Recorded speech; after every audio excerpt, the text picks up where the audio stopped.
start recording and record this bit so we don't have that big long blank bit at the beginning. How clever is that? All right. Okay, so we are now on page 33. And if I'm really good, maybe I'll even have that from last year, but I don't know. Okay. An unsaturated solution.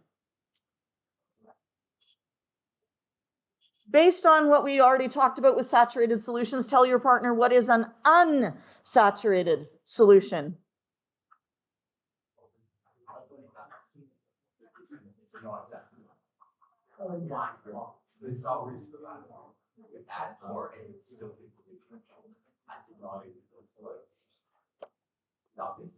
That was a nice loud one. I'm impressed. So a solution that contains less than the maximum of dissolved solute. Now, if you have less than the maximum amount, that means your system cannot yet be at equilibrium. So if you have undissolved solute, which is present, and you have in an unsaturated solution,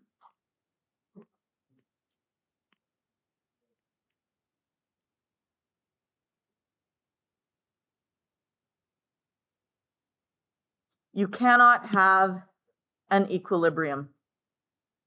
You are not yet at equilibrium. And what that means is because it is unsaturated, you're going to be dissolving at a rate that is faster than the rate of precipitation. So let's take a look at our little picture here. Here we have our solid. Yes? And you'll notice how many particles are dissolving here? 5. 5 particles dissolve. How many particles recrystallize? 1.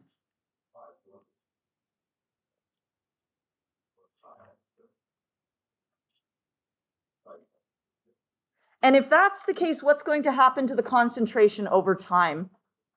Therefore, the concentration will increase until you reach equilibrium.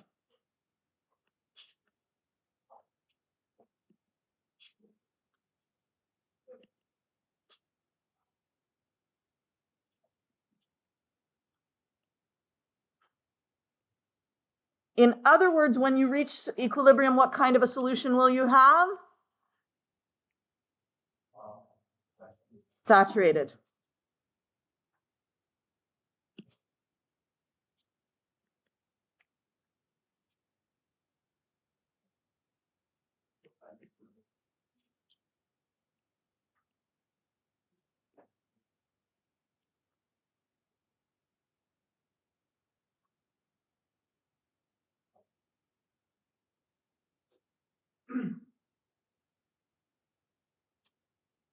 So one of the methods we have of making a saturated solution is to take a beaker, put some water in, dump some salt in, and then what would we do with it? Stir it. Oh, it's all gone. Is it saturated? No, you cannot know that it is saturated yet because we don't have an equilibrium, right? So what if I add some more? I add some more salt and I stir it. All gone.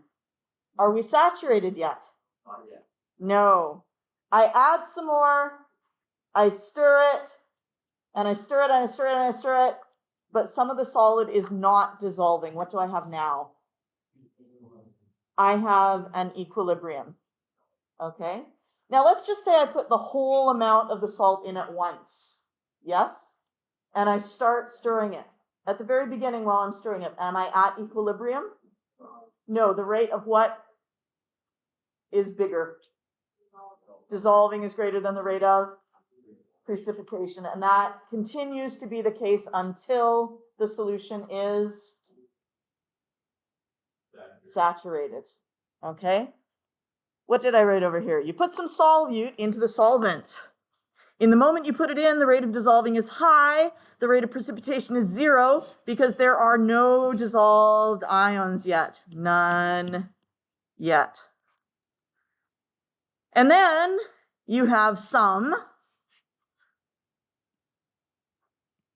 ions. And then eventually you're either going to run out of solid solute. Yes? So let's say, you know, from the example you just gave. Yeah. And let's say you poured it in, even if you poured it one at a time. Yeah. Poured it all at a time. Yeah. How do you actually ever know if it reaches equilibrium? For example, if it does the process and super close, right? Then how would you know? You just kind of if you stir it for 10 minutes and it hasn't dissolved, you can be like, close enough. Okay. Yeah. Yeah, I don't know that 10 minutes is the number. It depends on the substance. Some substances which are low solubility, sometimes you'll want to heat it to speed the process up, and then you can cool it down again afterwards just to make it a little faster. Okay. So you can either run out of the solid solute, so this is unsaturated. That's when you run out. Or the rate of dissolving equals the rate of recrystallization, and this would be saturated.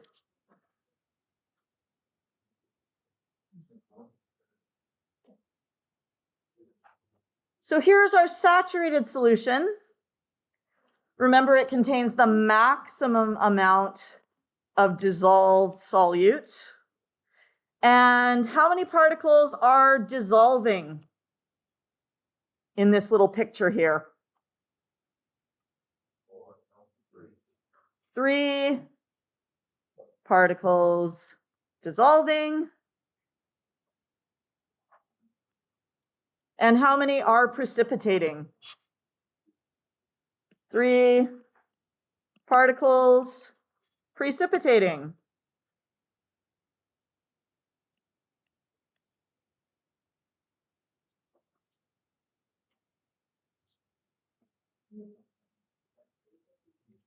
And so the concentration will remain constant. 2 methods to make a saturated solution. We just talked about one of them. Tell your partner what is one way to make a saturated solution.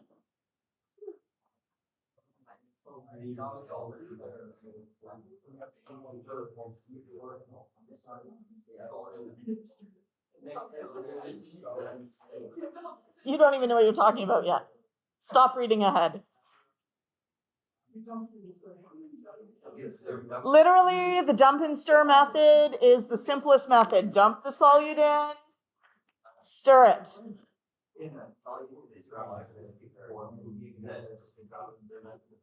However, there is another method to make a saturated solution. You can form a precipitate, absolutely. Okay, so this is the second method, which is called mix and match. I call it mix and match because you're mixing 2 solutions.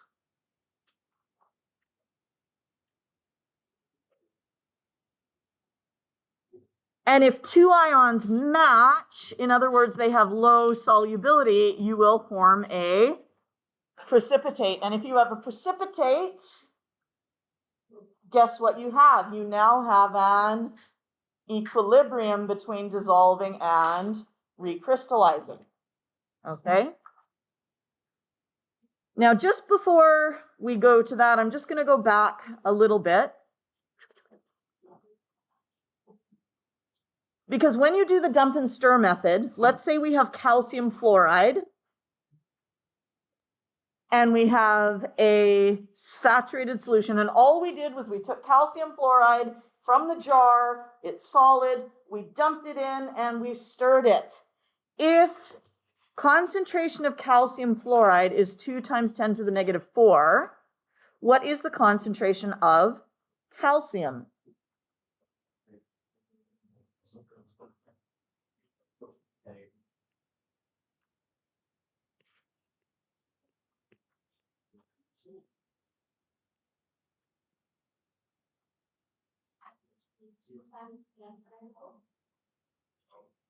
2 times 10 to the negative 4. Then this one would also be 2 times 10 to the negative 4 molar, because these guys are 1, 2, 1.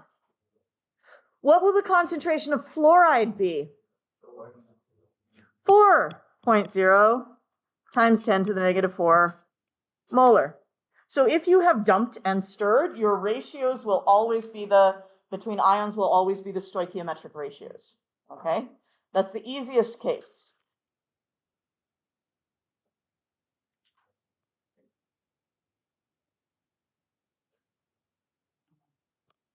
Now,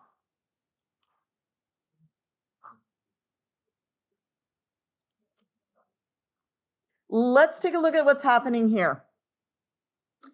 Situation A, we have sodium chloride dissolving to make NaNCl, and we have silver nitrate dissolving to make Ag and NO3. So far, so good? Okay.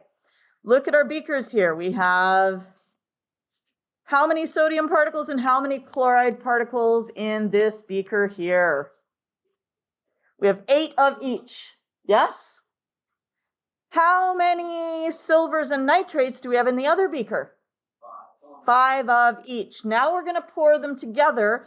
Just off the top of your head, who is going to be the precipitate?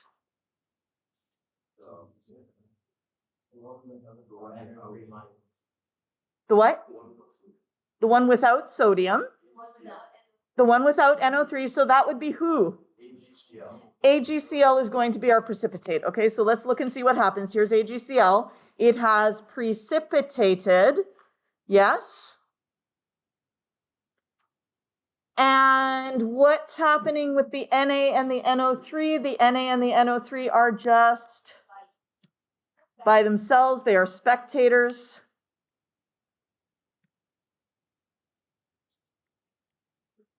But what you'll notice is we still have some undissolved Ag, right? And we still have some undissolved Cl minus.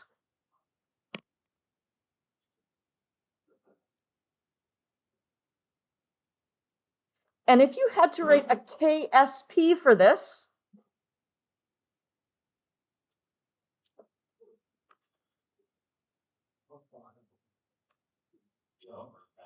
for the AgCl, KSP equals concentration of,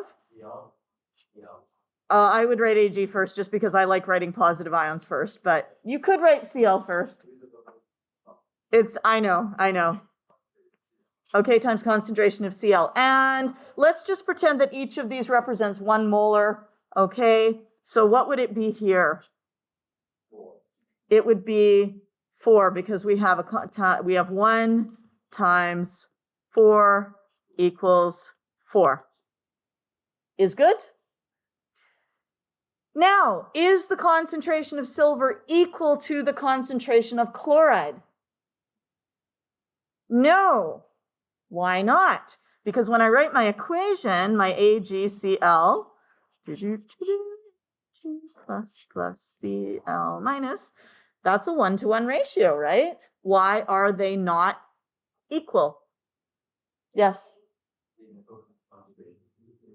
The initial concentrations were different. They came from different places. The silver and the chloride did not come from silver chloride, which would make 1-to-1. The silver came from silver nitrate, and you had less of that.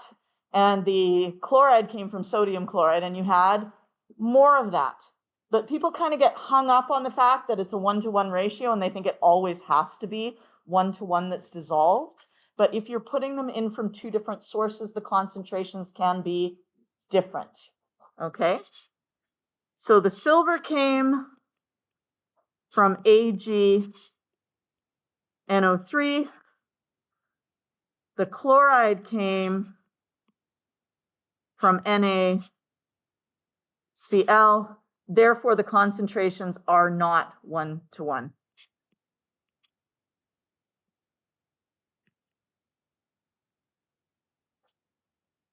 Woo!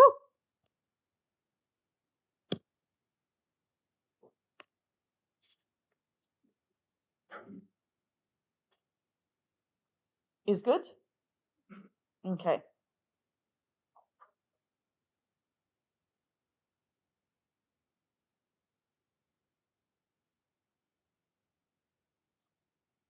Now we're going to take another situation, okay, over here on the right.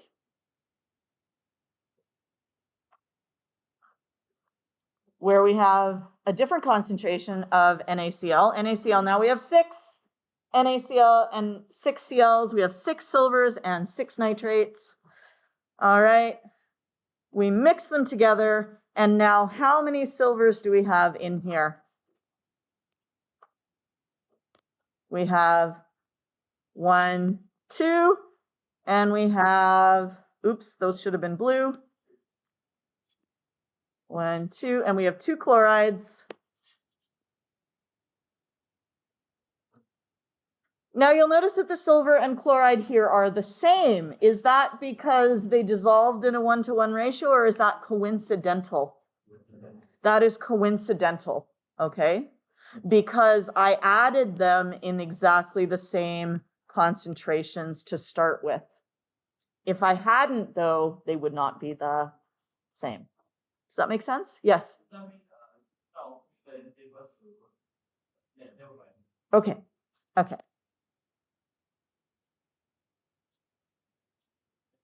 Yes.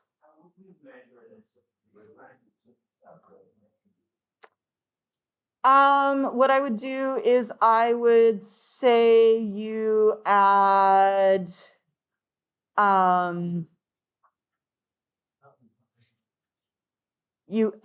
silver chloride at a particular concentration silver nitrate to a solution of sodium chloride until a precipitate just begins to form.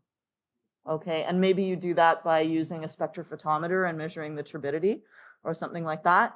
And so then you would know the concentration of the silver that's been added.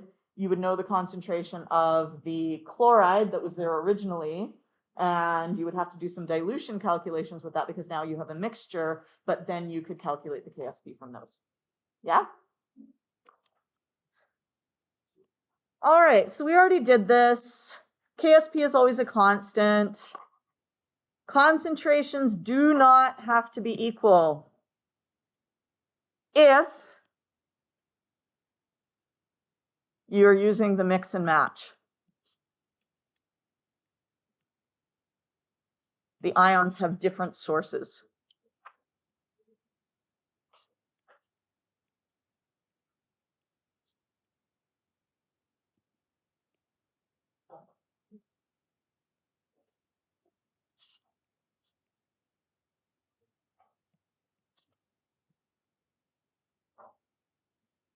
Okay, so dump and stir, always proportional. Mix and match, not proportional. Yes?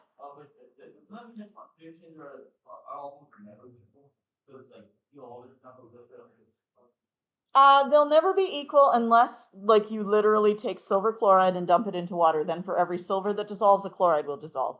And then they're 1-to-1. Yeah? But this made up situation that I did here, where they're exactly equal, that's like impossible in real life. Do you know what I mean? Like, there's no way for you to be that perfect in your measurements.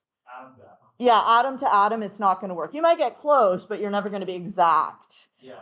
But if you dump in silver chloride, it will be exact because there's no way to get a silver coming off without a chloride also coming off. Yeah. Okay? Very good point. Love that. All right. There's some questions here, which we're not going to do. Solubility and Le Chatelier's principle. Ooh, super fun.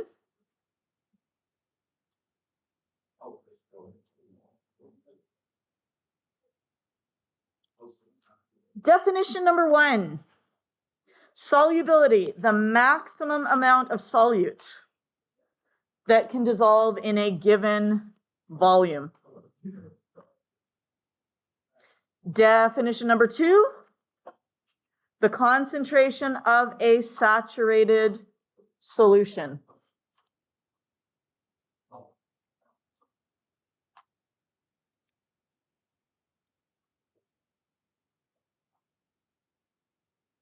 Let's see how these definitions are exactly the same. If you have the maximum amount of solute, you have a saturated solution. If you have the amount of solute in a given volume, you have the concentration.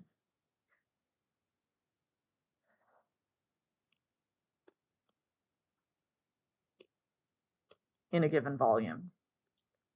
So what are some units of solubility given these definitions? The amount of solute in a given volume. Molarity, which we could also write as moles over liters. Anything else we could use? We could do grams per liter.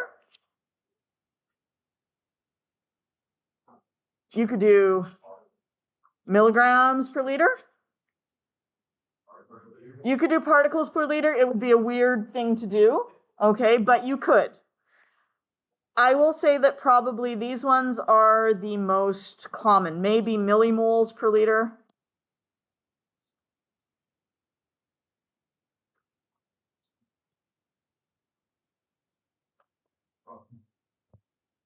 Okay, what's happening here? Hang on.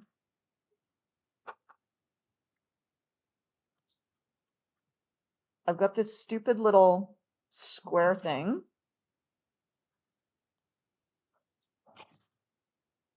Let's plug this in and plug it out again and see if that makes a difference. Millimoles per liter. All right. In grade 12, we will mostly use the molar solubility, and guess what the units of that are?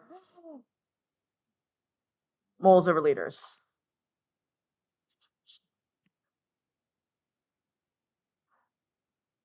Now, in chemistry 12, we define things as being soluble, if you can make a solution that is 0.1 molar or greater, or I think it's actually greater than 0.1 molar. Okay. And if you look on your data pages, let's take a look here. What does it say at the top? Here, the term soluble means more than 0.1 mole per liter. So if you can make 0.095 moles per liter, is that substance considered soluble? No. Okay. It is an arbitrary boundary though. All right. Back when you used to have to memorize the solubility rules for AP chemistry, they actually set the solubility boundary at 0.01 molar. Right? So 10 times different. So one thing to realize is that these boundaries are set arbitrarily, just kind of not really randomly, but it depends on which book you're using, which professor you have, and so forth. So just go with whatever rules that you are given at the time.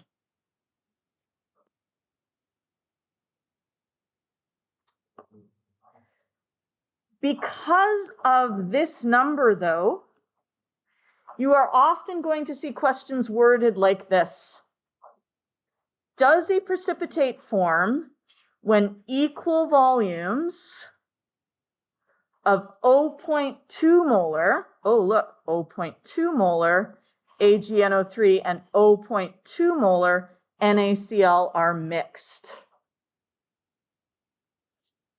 Why are we choosing 0.2 molar and 0.2 molar and having equal volumes of them and asking you, does a precipitate form?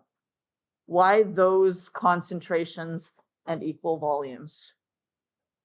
Whoa. Yes. They have equal moles. Okay. So here, the chloride concentration, what's the silver concentration in our beaker? 0.2 moles of AgNO3 in 1 liter. What's the concentration of silver? 0.2 molar. What's the concentration of chloride in our 0.2 moles of NaCl per liter? 0.2 molar. Now in here, we have 0.2 molar, and this is 1 liter, so how many moles do I have? I've got 0.2 moles of Ag. And this is 1 liter. In our second beaker, we have 0.2 moles of Cl minus. Oops, I forgot my plus on the Ag. And that is in 1 liter. If we add those two together, what is the final volume? 2 liters. Okay, so we have 2 liters, and we still have 0.2 moles of Ag plus, and we have 0.2 moles of Cl minus. So what is the new concentration of the silver and the chloride?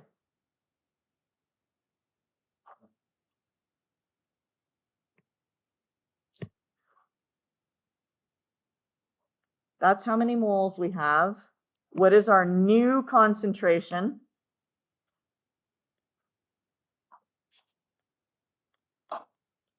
Of the silver and the chloride? Yeah, we're going to have 0.2 moles in 2.0 liters, which gives us 0.1 molar. And why is that an important number? Yes. That's the benchmark we've set for solubility, exactly. So if you mix a 2.2 molar and a 0.2 molar in equal volumes, you will end up with 0.1 molar of each, and you can use your solubility table then to be like, oh, okay, yes, I will get a precipitate, or no, I will not get a precipitate. Okay? So that's why you will see those concentrations very often. And one thing to think about, anytime you double the volume, what happens to the concentration? It halves, yes?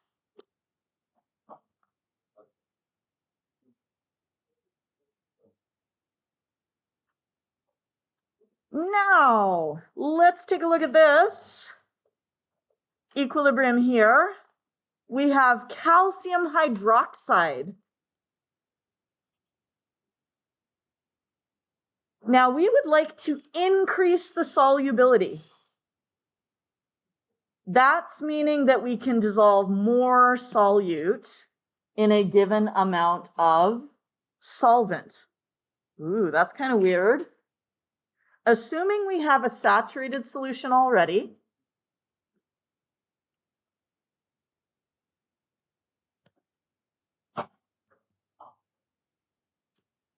can you think of one way that you could increase the amount of CaOH2 that will dissolve?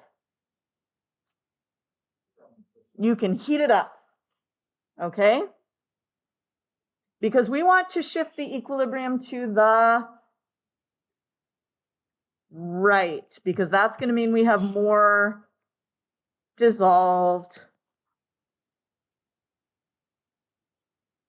CaOH2 if we are shifted right.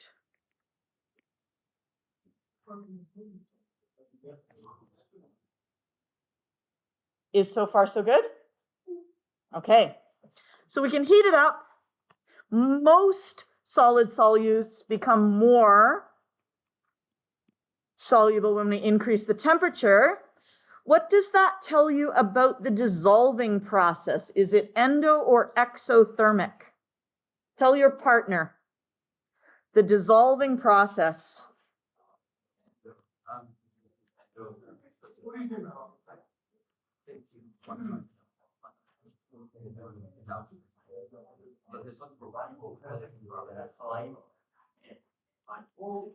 If we increase the temperature, it shifts to the right because it became more soluble. Therefore, the heat term is on the left.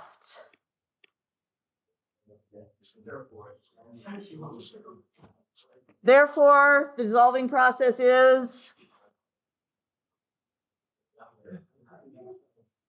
endothermic. Is good? Okay. So to increase the temperature, you can, to increase the solubility, you can increase the temperature. How would you decrease the solubility? You would decrease the temperature because our heat term is over here. It would shift to the left to release heat to bring the temperature back up, which would mean that we would have less CaOH2 dissolved.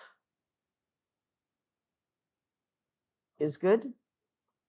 Okay. Shift the equilibrium to the left, meaning less CaOH2 is dissolved and the ion concentrations are lower. What would that mean about the KSP?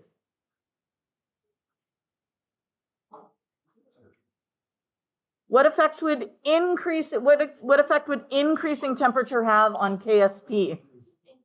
It would increase KSP, and if we decrease the temperature, we're going to decrease the KSP. Now, that being said, not every single solid behaves that way. There are solids that the dissolving is actually an exothermic process, and so they would actually become less soluble if you heat it, but those are kind of rare, okay?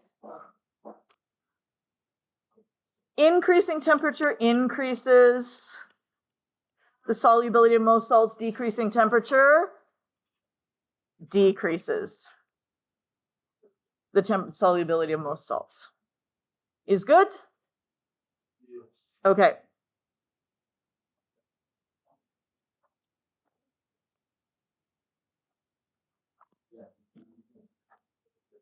Actually, before we turn the page,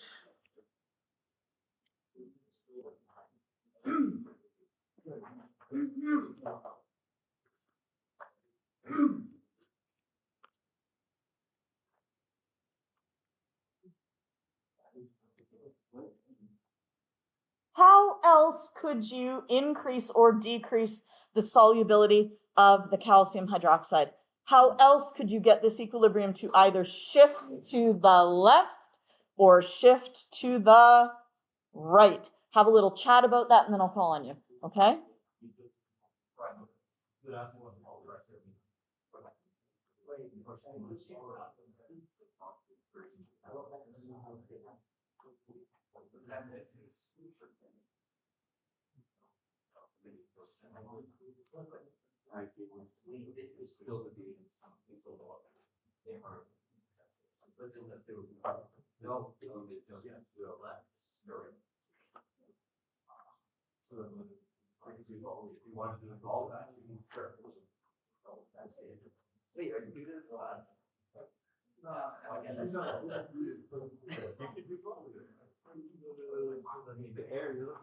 All right, anybody got any ideas? Yes? It's okay? Stir it. Okay, but I've already got a saturated solution. Will stirring it make any more dissolve? It will just agitate the solid. Okay? Add more solid. I want you guys to evaluate that statement. Add more solid. Will that shift this equilibrium to the right and make more solid dissolve?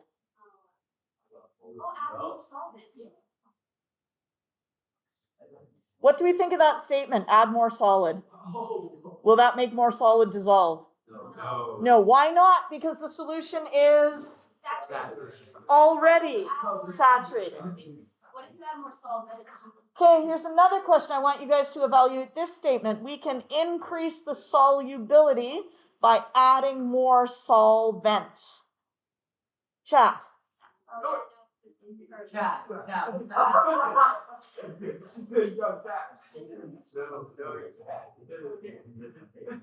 The solubility.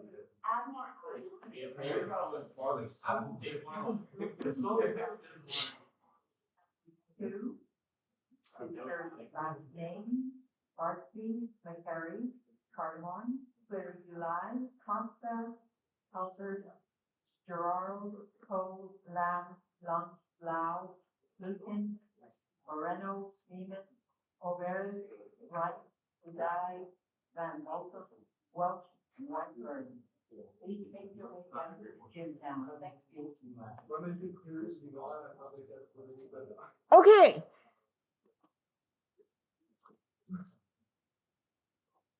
Discuss. Will adding more solvent make the calcium hydroxide more soluble?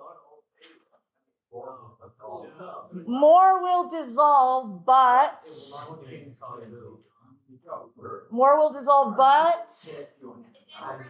it's per liter, so you will have more dissolved, but you also have more volume, so the solubility in moles per liter will stay the same. So the two things you cannot do, the two things that will not work to change the solubility,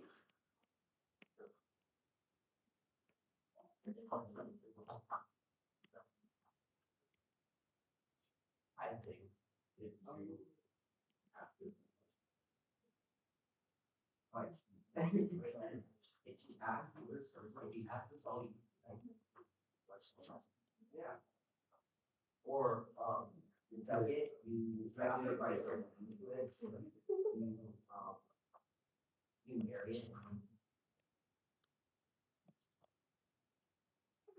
so we can't do either of those things.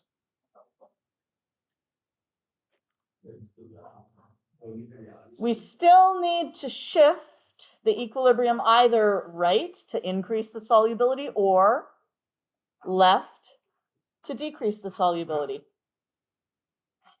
And I want you to think about things that can cause equilibria to shift.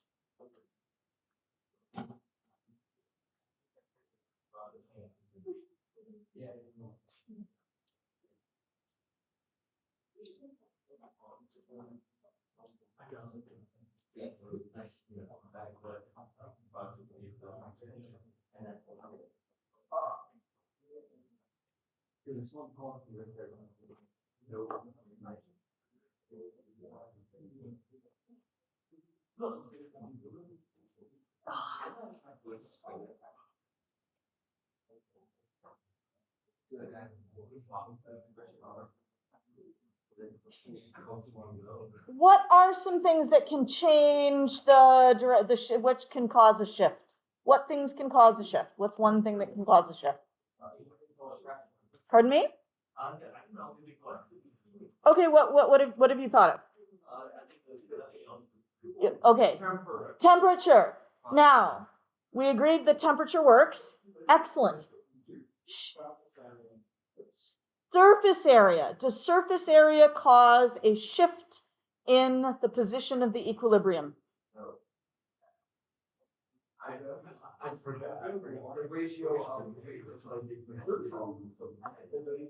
So let's imagine that we have our solution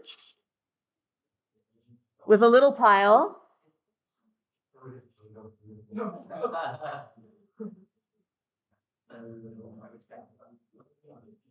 And we have our solution with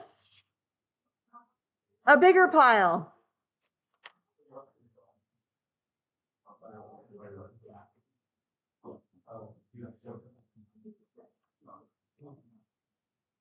The bigger pile just makes the dissolving and the precipitating rates faster because you have a bigger surface at which that can occur. Yes? But it does not cause a shift. Surface area does not cause a shift. Temperature causes a shift. What else causes a shift to an equilibrium? Adding something.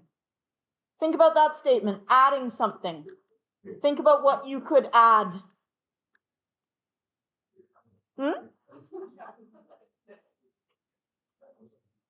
Huh?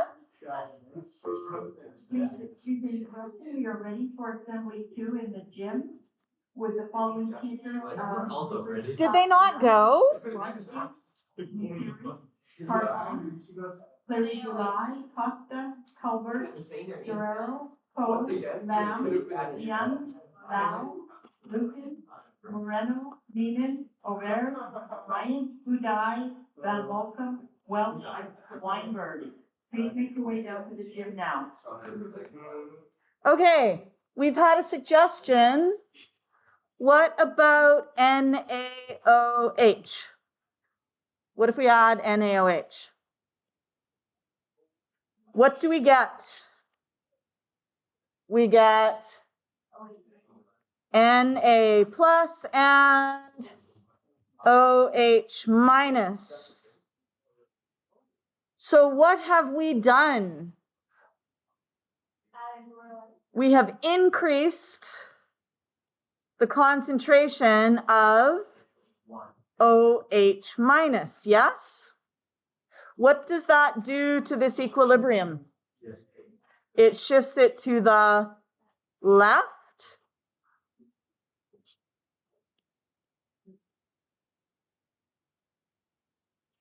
Therefore, do we still have as much calcium hydroxide dissolved as before? No. So we have less CaOH2 dissolved.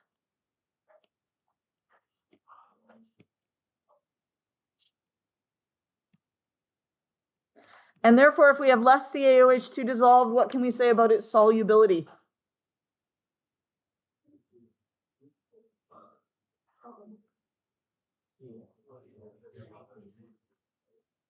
If less is dissolved, the solubility is lower. Yes? So if I was to give you a beaker with water, I want you guys to take a beaker of water, hold the beaker of water in your hand, please, your right hand. Okay, and you're going to put it on the desk. Now, in your left hand, you're going to take a beaker of NaOH, and you're going to put it on your desk. Okay? And to both of these, you're going to start adding calcium hydroxide.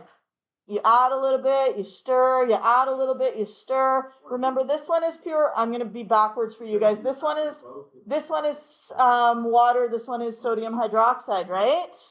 Water, sodium hydroxide. Which one will start to form? Which one will the solid stay first? The water or the sodium hydroxide?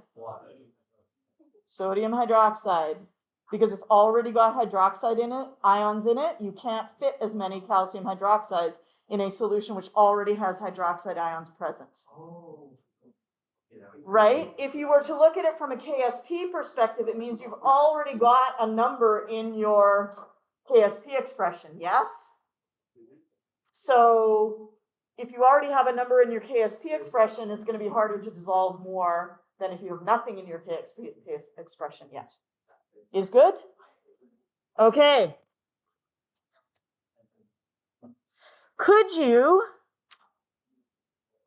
can you think of something else you could add to decrease the solubility?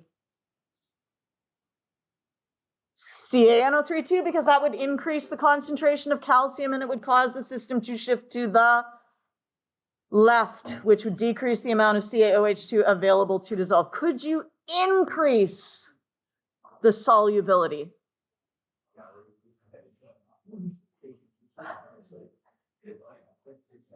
Can you increase the solubility somehow? Can you get it to shift to the right?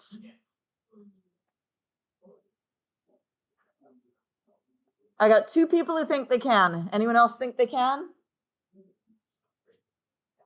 All right, the rest of you who don't say yes yet, chat amongst yourselves. How could you make this thing shift to the right? What if we add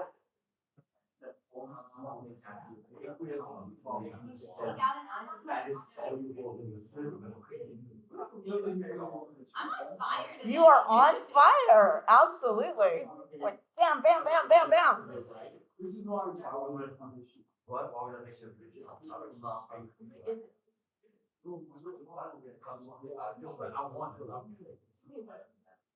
No, I want yes, I want more stuff in the water. Yeah. I can get it. Okay, so how do you make it to the right? It's like a video every night. What? So we got it. Yeah, that's okay. You got this. I know you can wrong thing. You're not.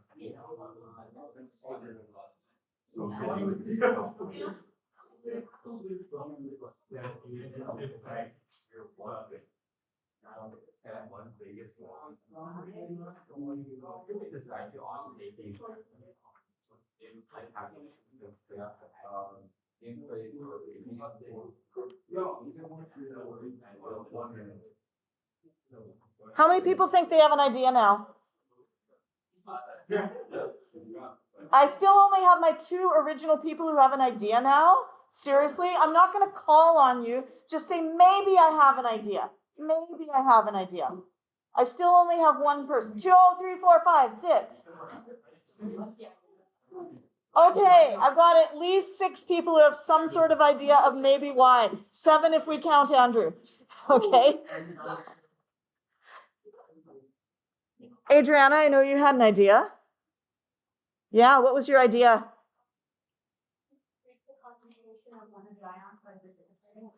You could decrease the concentration of one of the ions by precipitating it. I would like you guys to go and find an ion that would precipitate either calcium or hydroxide, please.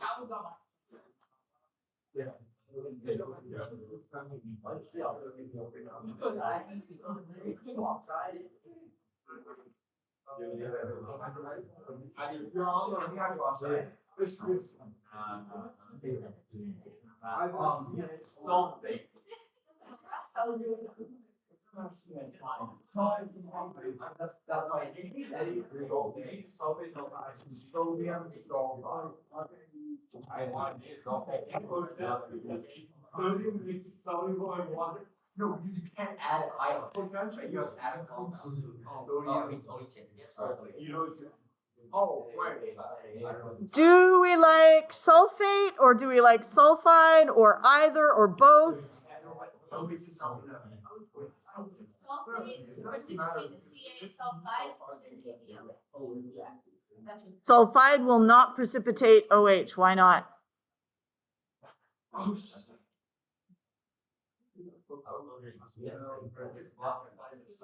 Yeah, what the heck is up? When is break time? Maybe they're not ringing the bell. That would make sense. You know what? We don't actually have a lot of time, so we're just going to have your break be the assembly.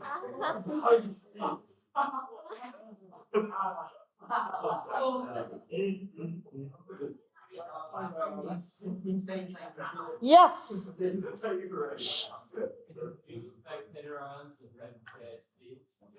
Do spectator ions affect KSP? That's a good question. Do spectator ions affect the KSP? So if I have sodium and I'm looking at my calcium and my hydroxide,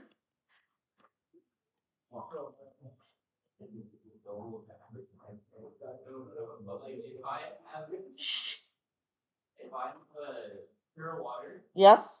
and I have a solution of 1 molar sodium nitrate. Yes. With the solubility of calcium hydroxide, we have No. Totally unaffected by spectator ions. The question was, if I had a beaker of pure water and I had a beaker of sodium nitrate, pure water, sodium nitrate, trying to dissolve calcium hydroxide in both of them, would there be a difference? And the answer is no. Okay? Now, we could use sulfate to precipitate the calcium. Could we use sulfide to precipitate the hydroxide? Why not? They're both negative and we need a cation to precipitate it. I know you know, okay? So let's go back here. Where did it go? There we are. So if we were to add calcium nitrate, that produces Ca2 plus and 2NO3 minus. That would cause calcium to increase, and that would cause that to shift to the left, decreasing solubility.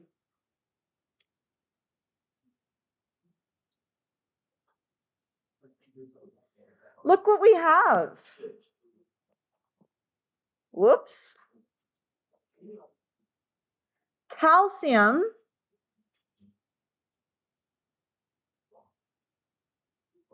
is present in both compounds. Both compounds have the ion calcium in common.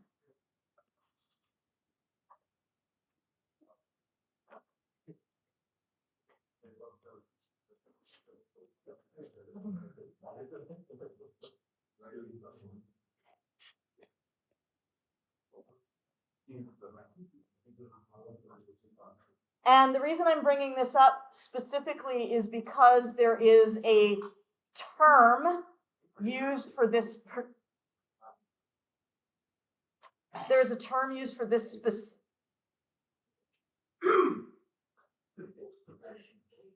There is a term used for this specific shifting of the equilibrium to decrease solubility. It is called the common ion effect.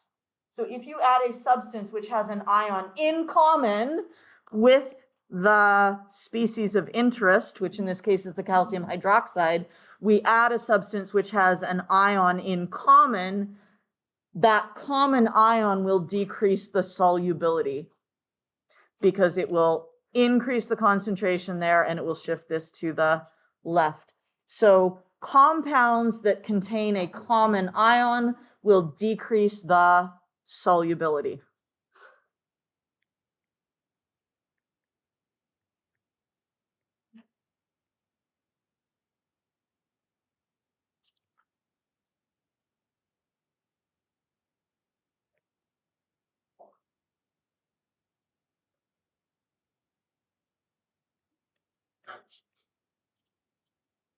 And the official name of that is the common ion effect. I don't know why they gave that one a name. And they didn't give a name to something where it's like it precipitates the calcium and then that shifts it to the right. They don't give that one a name. I guess doesn't like have a nice name. A thing that precipitates the other ion effect doesn't sound very good. So I think that's why this one has a name. So this is known as the common ion effect.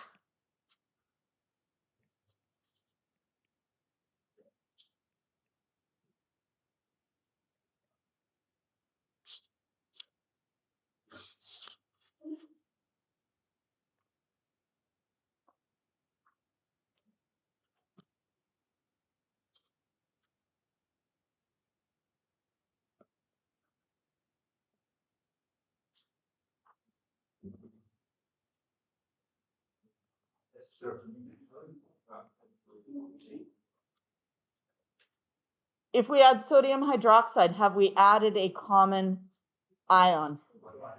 Yes. In this case, hydroxide is the common ion, the ion in common between calcium hydroxide and sodium hydroxide. Yes?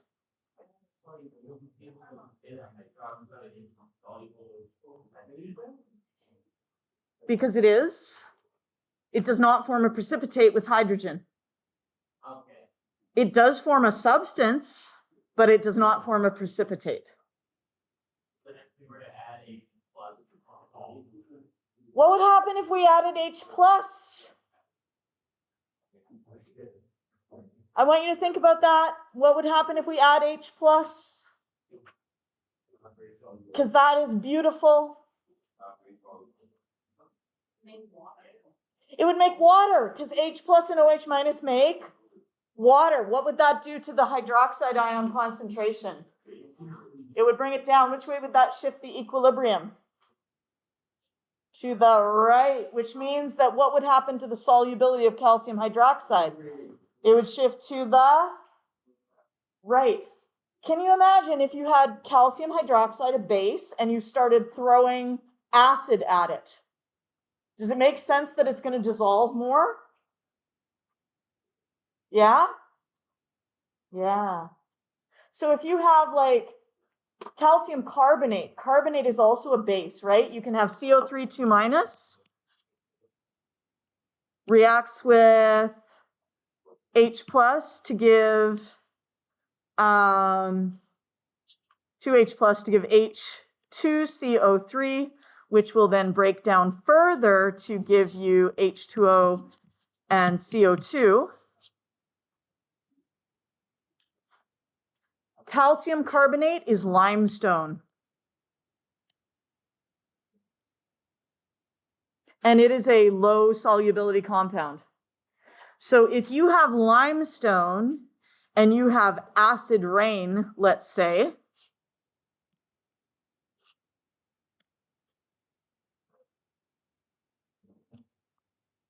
so we have carbonate from the limestone, we have H plus from the acid rain. What's going to start happening? The limestone is going to dissolve. Yeah? Same thing with marble. Marble is also calcium carbonate, I think.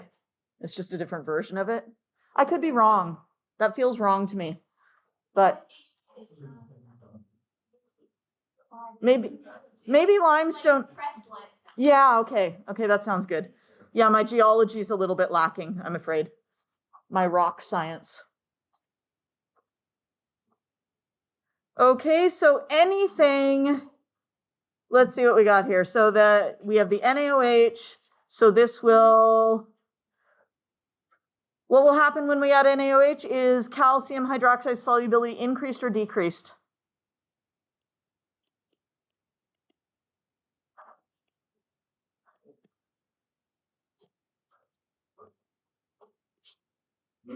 Decreased. Because we have increased the concentration of hydroxide, which means it's going to shift to the left. We have less of that dissolved. What if we add some NaCl? It's going to increase. Why?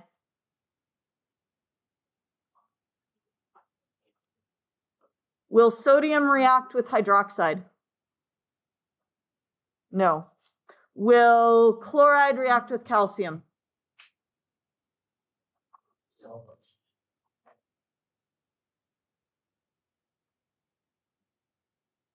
Let's take a look at our solubility chart. Chloride.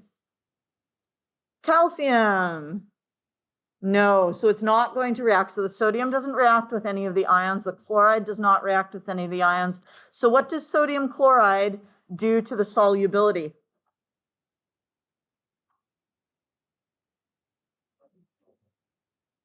Does it change the concentration of calcium?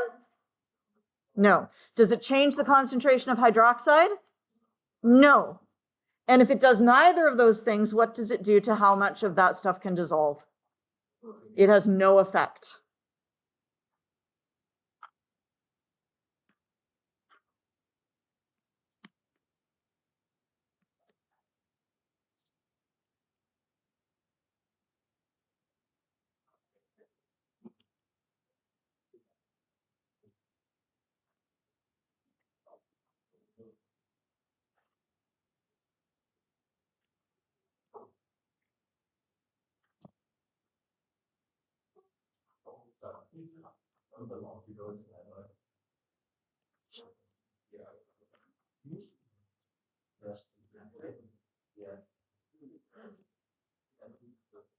No effect on equilibrium, no effect on solubility. Adding HCl. What do we get if we add HCl? We get what ions? H plus and Cl minus. Can H plus react with anything there? Yes. H plus and OH minus can come together to give us Water. What has that done to the hydroxide ion concentration? Concentration of hydroxide has decreased. Therefore, the system will shift to the right.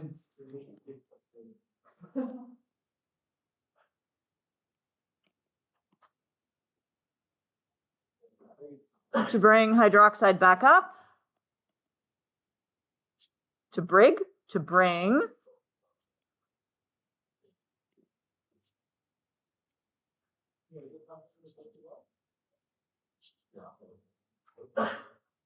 That was exciting.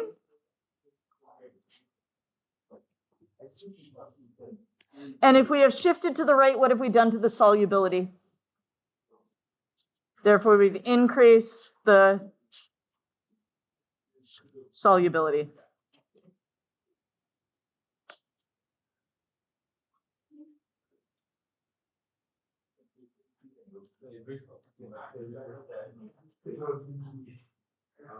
What if we add Na2SO4? What ions do we get? We get Na,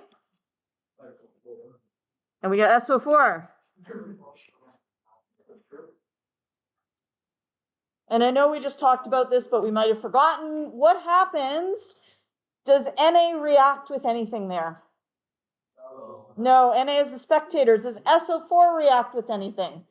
Yes, we end up getting calcium plus SO4, 2-, and you'll notice this time we're writing a precipitation equation, not a solubility equilibrium equation. So should this be a one-way arrow or a two-way arrow? One-way arrow, Ca, SO4, solid. What has happened to the concentration of calcium?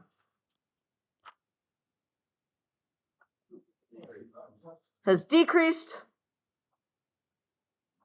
Therefore, the system will shift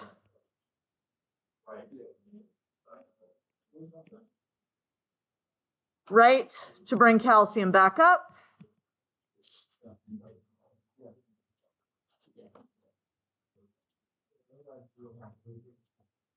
And therefore, what has happened to the solubility?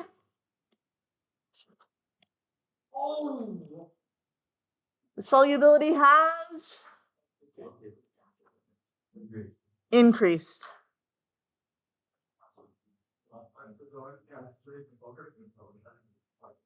If you decrease the concentration of an ion, the solubility will, Daniel, Ethan, if you decrease the concentration of an ion, the solubility will, There's only two answers. 50-50. He's cooking. Let him cook. He's cooking. Oh,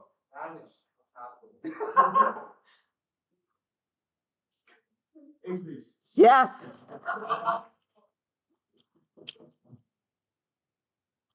If you increase the concentration of ion in a solubility equilibrium, the solubility will, Ethan? Increase concentration. Yep, of an ion. What will happen to the solubility?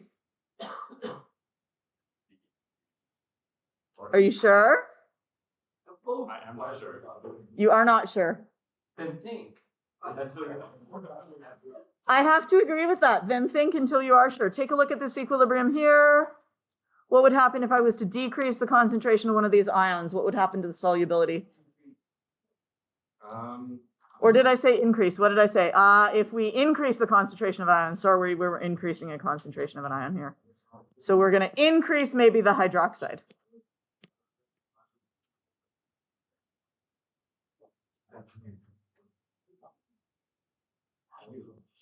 Oh, it will increase. Why?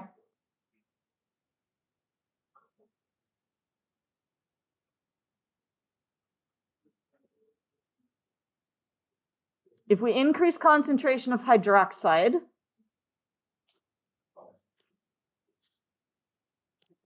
which way will the equilibrium shift?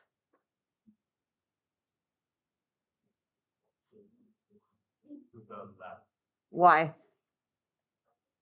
Draw the arrow that way. because you draw the arrow that way. But why? Why do we draw the arrow that way?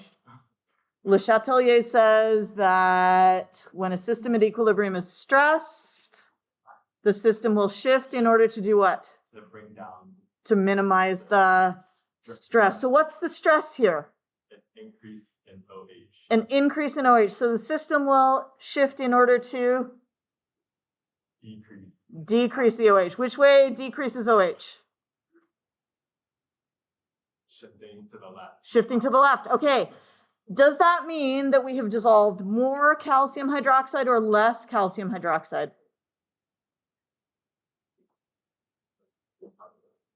If we've shifted to the left.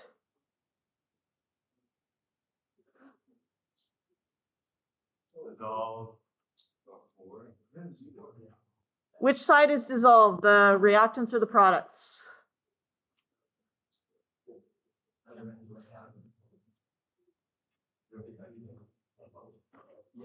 Which side is dissolved?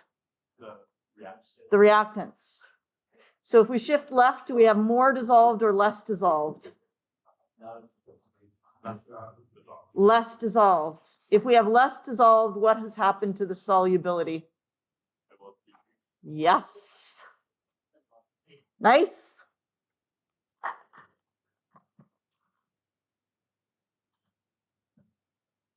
And that was a lovely example of I don't know, let's think about it until we do know. Thank you, Anderson. You can always, these are a couple that come up from time to time that you should be aware of. You can always decrease hydroxide by adding an acid because H plus reacts with OH minus and gives you water. It is also true that you can always decrease carbonate by adding an acid because H plus reacts with carbonate to form carbonic acid, which then further goes on to break down. What are the products of the breakdown of H2CO3? H2O and CO2. And the fact that you have made a gas and that gas escapes, that's going to drag that equilibrium all the way to the right. Did that make sense? Because this gas is escaping. What? That system's going to keep going to the right and keep producing more CO2 to replace the CO2 that was lost, and that's just going to go to completion eventually because the CO2 just leaves and will drag that reaction as far as it can go.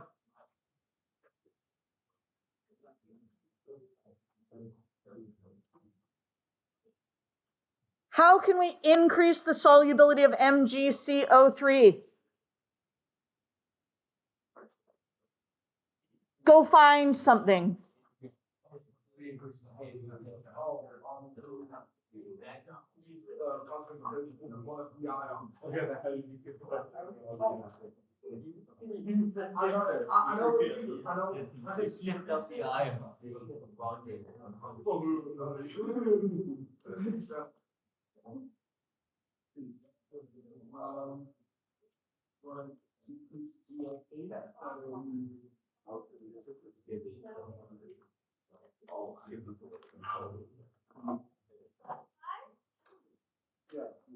Sulfide. Let's see, does sulfide work?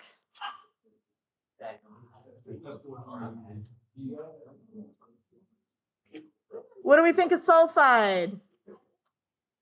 I think you did it again, because magnesium is not, yeah. My problem is I can't think about two things at once. That's okay. It's all good. I often have that difficulty.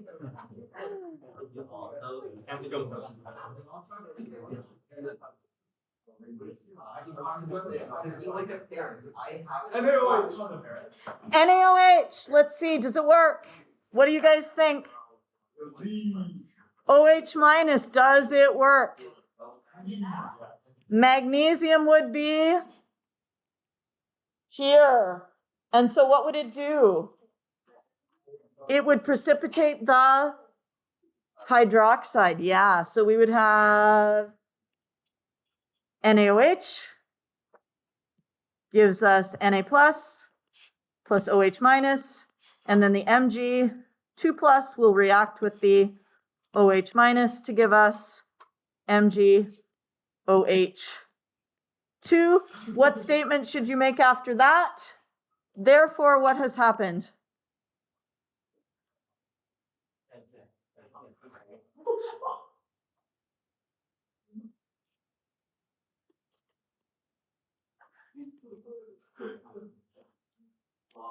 What have we affected in this equilibrium?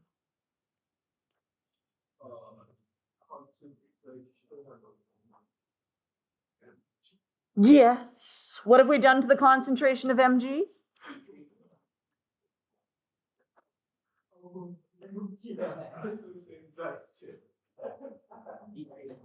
It has decreased, yes. Therefore, the system will shift.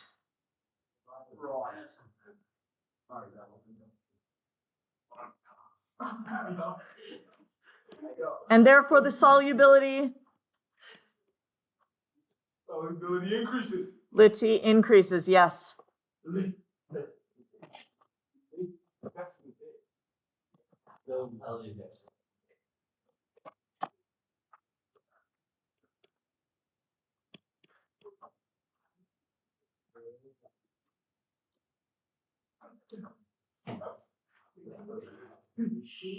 In which of the following will you be able to dissolve the greatest mass of calcium hydroxide? Calcium nitrate, sodium chloride, HCl, NaOH.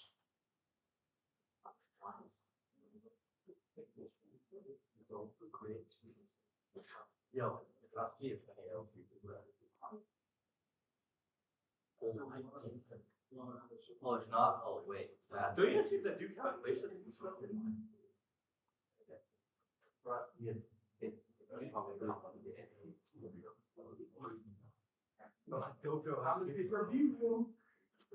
Andrew doesn't know how to do this. See if you can beat him to the answer.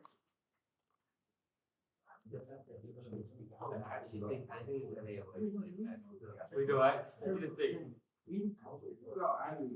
You're bad.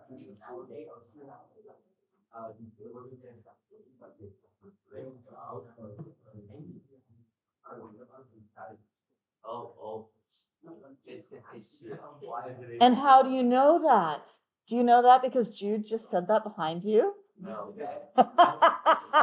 It came from the heavens. It just feels like the right answer. It feels like the right answer. Just take a look at what ions you get. Here you've got calcium and nitrate. Which of those might have an effect? Calcium or nitrate? And remember, we're dealing with this equilibrium over here.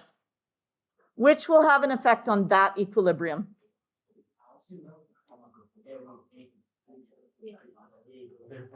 This is increasing the concentration of calcium, and therefore the equilibrium will shift left, and therefore can we dissolve as much calcium hydroxide?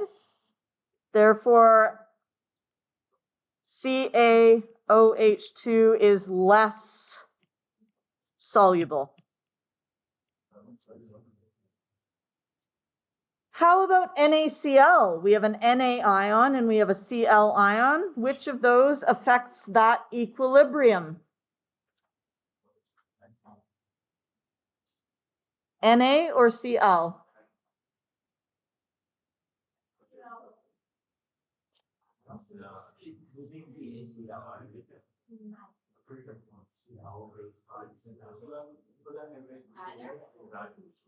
Neither.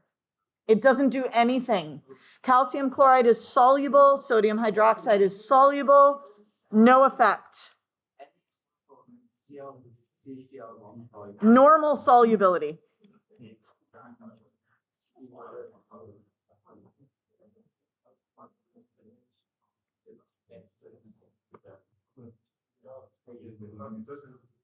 What about our HCl?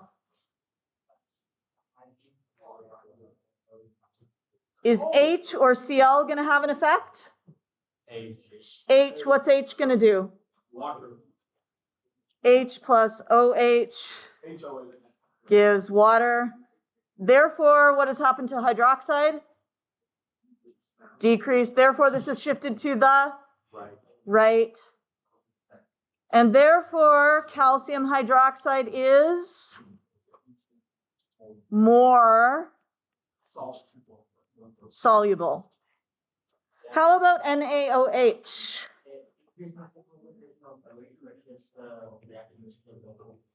Increases the concentration of OH, so it shifts the equilibrium to the left. Therefore, CaOH2 is less soluble. So which one of those gives us the most soluble CaOH2?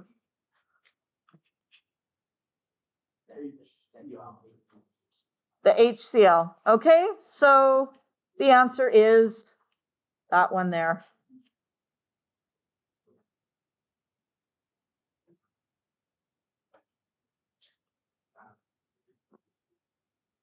In which of the following solutions is the CaF2 the least soluble?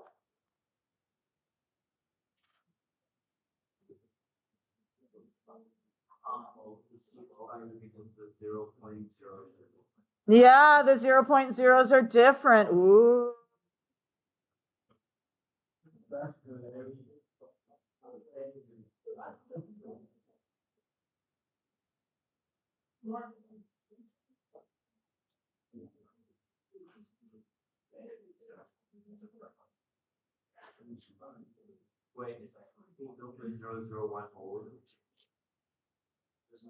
There's supposed to be an M there, yes.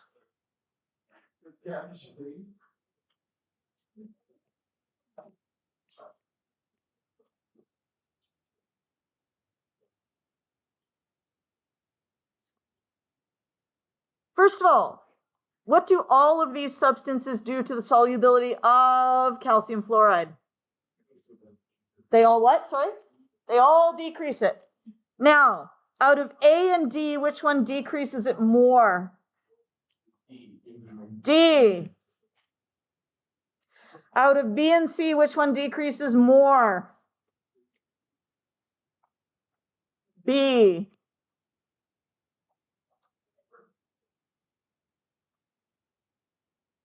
However, this one is different. This one is bigger by a factor of 10 compared with that one, yes? So I would go with this one, although part of me would like to do some math on this because we've got a squared term in there as well. So why don't we just do a quick little squared term on that? Let's see, we have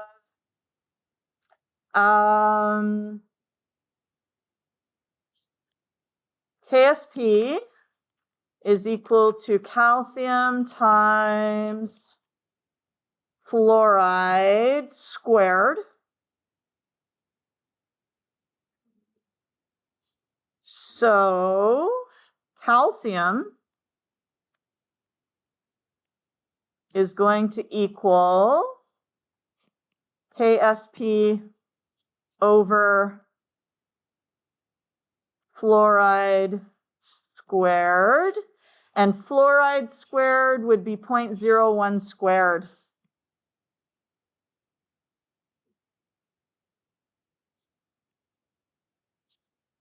So that's going to be KSP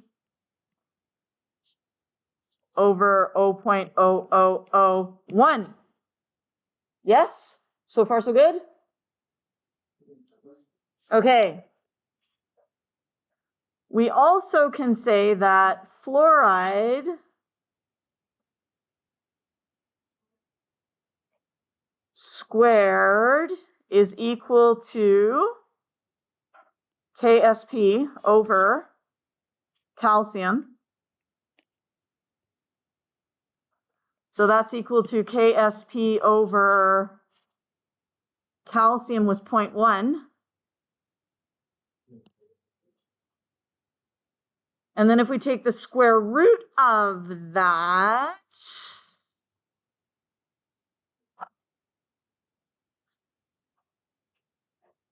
this is correct. Yes, if I take the square root of the top and the square root of the bottom, that works. Yes, okay, good. Whew.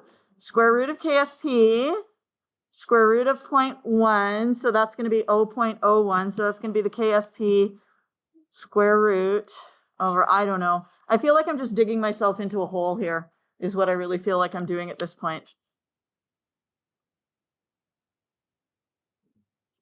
What's the square root of 0.1? 0.316. 0.316. I feel like calcium is just going to have the bigger thing, and let's just leave it at that, shall we?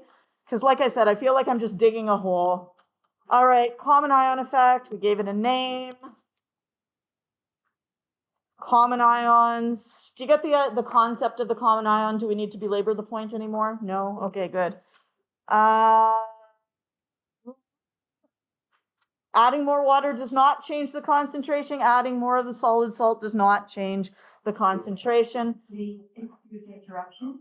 We are now ready for I'll throw the homework up on Teams, okay?